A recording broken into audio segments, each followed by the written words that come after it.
बात जरा पंजाब की बात करते हैं। पंजाब में आम आदमी पार्टी की लहर चल रही है। 117 सीटों में से 90 सीटों पर आम आदमी पार्टी आगे है। कांग्रेस को मात्र 18, अकाली दल को सिर्फ 6 और बीजेपी को तो सिर्फ 2 सीटें पंजाब में मिलती हुई दिखाई दे रही हैं। हमारे साथ अब आम आदमी पार्टी के नेता सौरभ भारद्वाज जी जुड़ गए। सौरभ जी, बहुत स्वागत आपका और बहुत बधाई आपको। लेकिन यह समझाना आपको पड़ेगा कि यह करिश्मा आपने कैसे किया पंजाब में। देखिए, पंजाब के अंदर मैं कुछ महीने था और पंजाब में साफ तौर पे देखा जा रहा था कि जो 2015 में दिल्ली के अंदर माहौल था, वैसा ही माहौल आपको पंजाब में देखने में मिल रहा था। दो बड़े कारण थे। एक तो Arvind Kejriwal model of governance जो था, जो दिल्ली के अंदर काम हुए हैं, स्कूलों के अंदर काम हुए हैं, अस्पतालों में काम हुए हैं, बिजली के दाम कम हुए हैं, पानी के दाम कम हुए हैं, उस गवर्नेंस को डिलीवर करने की जो क्रेडिबिलिटी है, जो विश्वसनीयता थी, उसको पंजाब के लोगों ने अपनाया।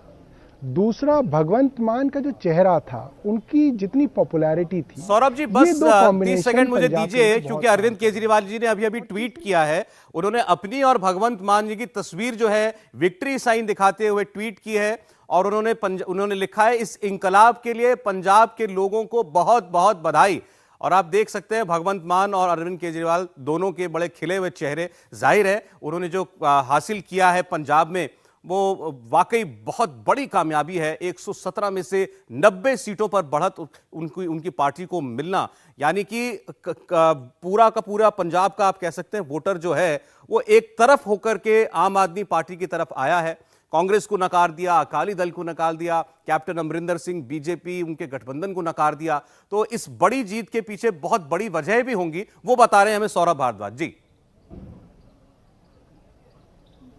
जी, तो मैंने दो वजह आपको बताई। एक तो केजरीवाल मॉडल ऑफ गवर्नेंस, दूसरी भगवंत मान की पॉपुलैरिटी।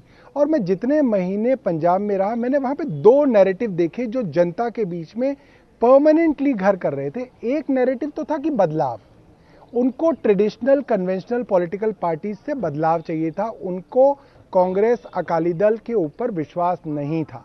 और दूसरा बड़ा चीज वो वहां पे देखने में मिल रहा था, वो वोट नहीं दे रहे थे, वो कह रहे थे कि हम एक मौका दे रहे हैं। हम एक मौका अरविंद केजरीवाल की सरकार को देकर देखना चाहते हैं। अगर ये हमें पसंद नहीं आएगी तो हम 5 साल बाद बदल देंगे, मगर हमने सबको मौका दिया, बार बार मौका दिया। एक मौका हम अरविंद केजरीवाल को देंगे। और देखिए, इसके अंदर एक जो ट्रेंड आपको सामने आएगा वो ये है, बिल्कुल साधारण आम दिखने वाले लोग, जिनका कोई खास पॉलिटिकल बैकग्राउंड नहीं है, जिनके पास चुनाव लड़ने के लिए पैसे नहीं थे, उन लोगों ने लंबी के अंदर प्रकाश सिंह बादल को हरा दिया। मनप्रीत सिंह बादल हार रहे हैं। अमृतसर ईस्ट के अंदर सिद्धू और मजीठा हार रहे हैं। जो सिटिंग चीफ मिनिस्टर थे चरणजीत सिंह चन्नी, वो भदौर से हार रहे हैं और अपनी पुरानी परंपरागत सीट चमकौर साहब से हार रहे हैं। ये बहुत बड़ा बदलाव है कि इतने बड़े बड़े लोग, कैप्टन अमरिंदर सिंह हार रहे हैं। सोनू सूद, जिनका नाम इतना लिया जाता था, उनकी बहन के लिए वो लगातार 2 महीने से कैंपेन कर रहे थे, रात को 11-11 बजे लोगों के घर जा रहे थे। उनकी बहन मालविका सूद, हमारी एक साधारण सी वहां की एक डॉक्टर है, मोगा सीट से, वो हार रही हैं। तो ये जो बदलाव है, मुझे लगता है कि आप लोग दिल्ली के हैं तो ये दिल्ली में भी देखा गया, जब चौधरी प्रेम सिंह, राजकुमार चौहान और शीला दीक्षित, डॉक्टर वालिया जैसे दिग्गज जो है, उनको जनता ने घर बिठा दिया था और बिल्कुल आम साधारण लोगों को उन्होंने कहा कि भाई आप लीजिए और इस व्यवस्था के अंदर परिवर्तन लाए। तो मुझे लगता है वो ट्रेंड जो है इतनी बड़ी मेजॉरिटी। सौरभ जी, जो भी आपने जैसे अपने जितने बड़े नाम गिनाए, मैं रजत जी आपसे हम लोग सब समझना चाहेंगे, दर्शक भी, कि कोई पार्टी जीते ही एक बात होती है, लेकिन उस जीत के बाद आपके जितने प्रतिष्ठित प्रतिद्वंदी हों सब चुनाव हार जाते हैं, तो वो जनता क्या मैसेज दे रही होती है रजत जी? देखिए, मुझे लगता है जनता ने दोनों पार्टियों को मौका दिया, जैसा ये सौरभ कह रहे थे। और ये जो दोनों पार्टियां हैं, इन्होंने जनता का काम करने के बजाय पंजाब को लूटा। चाहे वो बादल हो, ये एक परिवार की पार्टी बन के रह गई, और कांग्रेस, ये भी दिल्ली से एक परिवार द्वारा कंट्रोल होने वाली पार्टी बन के रह गई। मैं बड़े साफ साफ लफ्जों में कह रहा हूं, क्योंकि अब वक्त वो नहीं रहा कि हम गोलमोल बातें कहें, डिप्लोमेटिकली कहें। और जिस तरह से दिल्ली में बैठकर एक मुख्यमंत्री बनाया, फिर दूसरे को लाए, फिर सिद्धू को बनाते बनाते रोक दिया, फिर चन्नी को बनाया, जनता इन चीजों को पसंद नहीं करती है।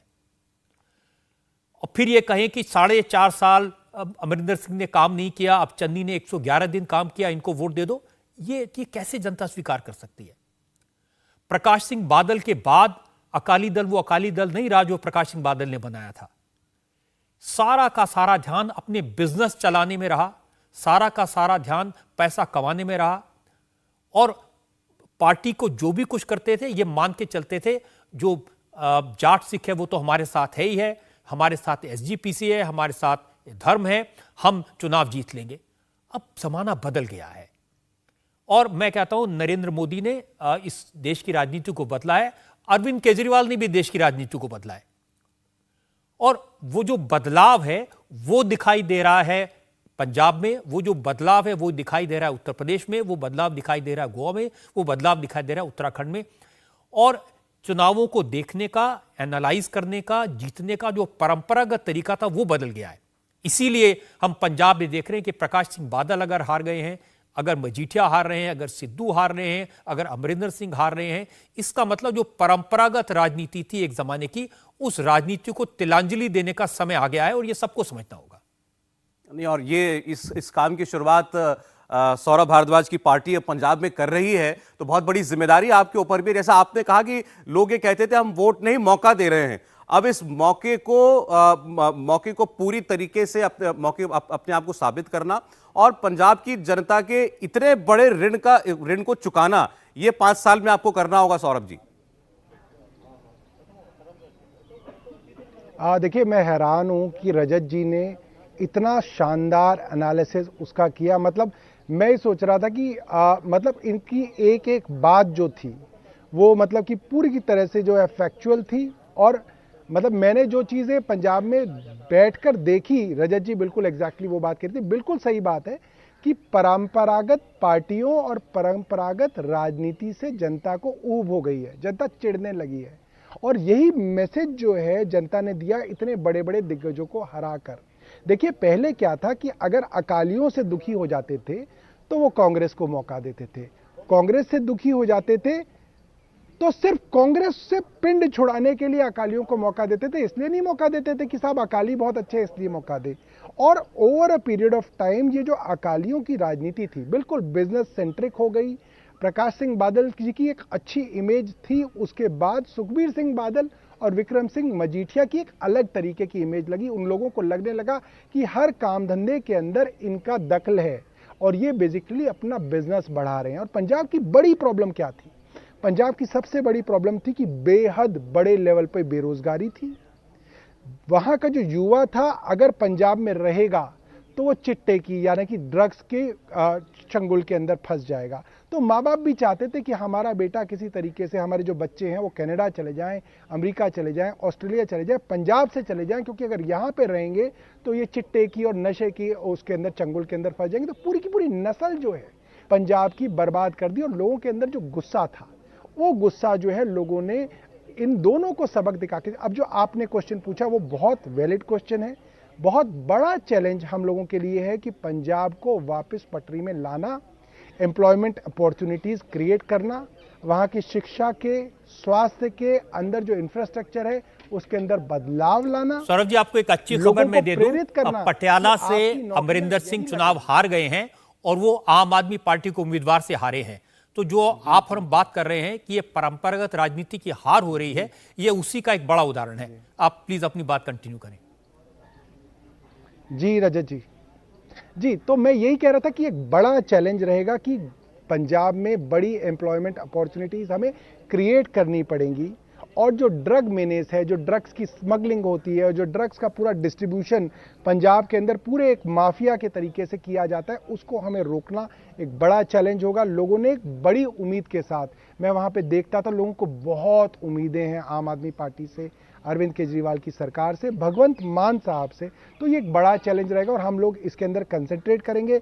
लोगों का जो ये मैंडेट है वो हमारे सर माथे पर, और हम उनके मतलब कि हाथ जोड़कर जो है उनका शुक्रिया करेंगे कि उन्होंने हम पे ये भरोसा जताया। सौरभ, एक और बड़ी चुनौती आपके सामने रहेगी जो अमरिंदर सिंह ने हमेशा से सवाल उठाया कि पंजाब एक बॉर्डर स्टेट है, सुरक्षा का सवाल है, और चुनाव के दौरान इल्जाम लगे कि वोट लेने के लिए आप लोगों ने समझौते किए ऐसे लोगों से जिनके आतंकवादियों से कनेक्शंस हैं, या कनाडा में बैठे जो एंटी इंडिया खालिस्तान मूवमेंट के लोग हैं उनकी मदद ली चुनाव जीतने के लिए। तो इन ऐसे आरोपों की बैकग्राउंड में पंजाब की सुरक्षा, सरहद से सुरक्षा और इंटरनल सुरक्षा, यह बड़ा चैलेंज होगा। रजत जी, देखिए, जब प्रधानमंत्री पंजाब के अंदर गए और प्रधानमंत्री ने कहा कि उनकी सिक्योरिटी के ऊपर जो है ब्रीच किया गया, तमाम राजनीति को छोड़कर अरविंद केजरीवाल जी ने कहा कि नहीं, मोदी जी के साथ हमारे राजनीतिक मतभेद हो सकते हैं मगर वो एक देश के प्रधानमंत्री हैं। अगर उनकी सुरक्षा के साथ ब्रीच हुआ है तो एक सीरियस मैटर है and we stand with the prime minister's office for these things. तो इन चीज़ों में जहां जहां देश की सुरक्षा का मामला है, देश के अंदर उग्रवाद को रोकने का मामला है, अलगाववाद को रोकने का मामला है, पाकिस्तान से आ रहे टेररिस्ट का मामला है या आईएसआई की गतिविधियों का मामला है, हम लोग हर कदम पर देश की केंद्र सरकार के साथ कदम से कदम मिलाकर चलेंगे, उनके साथ कोऑपरेशन करेंगे और हमारी पूरी की पूरी उम्मीद भी रहेगी कि इन मामलों के अंदर जो है हमें केंद्र से जो है मदद मिलती रहेगी। देखिए, जब देश की बात होगी, अपने राष्ट्र की बात होगी, तो हम सब लोग बिल्कुल एक हैं, इसके अंदर कोई कॉम्प्रोमाइज़ की बात नहीं है। रजत जी, आपके चैनल के माध्यम से मैं देश के लोगों को और पंजाब के लोगों को आश्वस्त करना चाहता हूं आम आदमी पार्टी की तरफ से कि इसके अंदर कोई राजनीति नहीं होगी, इसके अंदर कोई कोताही नहीं होगी, इसके लिए हम सब लोग एक हैं। ये तो बहुत अच्छी बात आपने कही। एक बड़ी खबर है रजत जी, लांबी से प्रकाश सिंह बादल बहुत पीछे चल रहे हैं और ये लगभग तय ही लग रहा है कि वो चुनाव हार जाएंगे। और यहां भी उनको हराने वाले आम आदमी पार्टी के कैंडिडेट हैं सुखबीर बादल, 10,000 वोटों से पीछे चल रहे हैं। बादल परिवार के गढ़ में आम आदमी पार्टी शानदार प्रदर्शन करते हुए दिखाई दे रही है और प्रकाश सिंह बादल 94 साल के आप कह सकते हैं कि पंजाब की राजनीति के वट वृक्ष हैं, बरगद के पेड़। देश के बहुत बड़े नेता रहे हैं और पंजाब की राजनीति में बड़ी अच्छी उनकी इमेज रही है, बड़ा अच्छा उन्होंने काम किया। और थोड़ा मुझे दुख होगा पर्सनली कि प्रकाश सिंह बादल जैसे उम्मीदवार हार जाएं, लेकिन क्या करें, परिवार का जो असर है वो उन पर भी पड़ रहा है। अब और 94 साल की उम्र में उन्हें चुनाव लड़ना पड़ा, यही दुख की बात थी। सौरभ जी। रजत जी, मैं एक बात और कहना, मैं ये बात रजत जी की इस बात से भी पूरी तरह से सहमत हूं। पंजाब में जब मैं घूमा तो प्रकाश सिंह बादल साहब की पर्सनल क्रेडिबिलिटी बहुत हाई है और लोग उनको बहुत इज्जत की नज़र से देखते हैं। और मैंने यहाँ तक भी सुना कि प्रकाश सिंह बादल खुद जो है चुनाव लड़ना नहीं चाहते थे, मगर अकाली दल की खास तौर पे एक स्ट्रैटेजी थी, पॉलिटिकल स्ट्रैटेजी, कि 94 इयर्स के प्रकाश सिंह बादल साहब को अगर हम चुनाव में उतारेंगे तो उनके नाम से जो सिंपैथी वेव जनरेट होगी उससे अकाली दल को फायदा होगा। यहाँ हालांकि चुनाव प्रचार के दौरान भी वो बीमार हुए, हॉस्पिटलाइज हुए, उसके बावजूद भी चुनाव के अंदर उनको सिर्फ इसलिए रखा गया ताकि सिंपैथी के नाम पर जो है थोड़ी वोटों का फायदा हो। मैं इस बात से सहमत हूँ कि उनके हारने से हम जैसे लोगों को भी लगता है कि ये गलत हुआ, मगर क्या है कि लोगों के मन में इतना गुस्सा है कि अकाली दल के पास अगर पावर आती है तो प्रकाश सिंह बादल के पास ना आकर वो सुखबीर सिंह बादल और विक्रम सिंह मजीठिया के पास जो पावर आएगी उसका बहुत दुरुपयोग जो है पंजाब के लोगों ने देखा है। और जिस तरीके से ड्रग मेनेस पंजाब में फैला है, लोग बहुत दुखी हैं। और जो पंजाब में बेअदबी हुई, गुरुद्वारे में गुरु ग्रंथ साहब में जो बेअदबी हुई, उसके अंदर भी मोटे तौर पे लोग जो है अकाली दल को उसके लिए दोषी मानते हैं और उसको लोगों ने माफ नहीं किया है। और इस कारण जो उनका सिख वोट था, जट सिख वोट था, जैसा कि रजत जी ने बताया कि वो उनका कैप्टिव वोट बैंक माना जाता था, उस पर बड़ा नुकसान जो है अकाली दल को हुआ। और जो जट सिख रिलीजियस वोटर था वो भी जो है अकाली दल से काफी ज्यादा दुखी था, व्यथित था, नाराज था और उन्हें वोट नहीं देना चाहता था। बिल्कुल सौरभ, बहुत बहुत शुक्रिया। मैं आप सिर्फ इतनी बात बता के बात खत्म करूंगा। इमरजेंसी के दौरान जब हम लोग जेल में थे तो प्रकाश सिंह बादल बराबर वाले वार्ड में थे, तो 10 महीने हम लोग बराबर वाले वार्ड में थे, रोज मिलते थे। वो बैडमिंटन खेलने हमारे वार्ड में आते थे, हम लोग जाते थे। इतना कुछ उनसे सीखने को मिला और 10 महीने में किसी आदमी के चरित्र को पहचानना काफी होता है। बड़े करीब से देखा, खाना खाते हुए, बात करते हुए, सुनते हुए और जेल में उनकी हिम्मत को देखते हुए।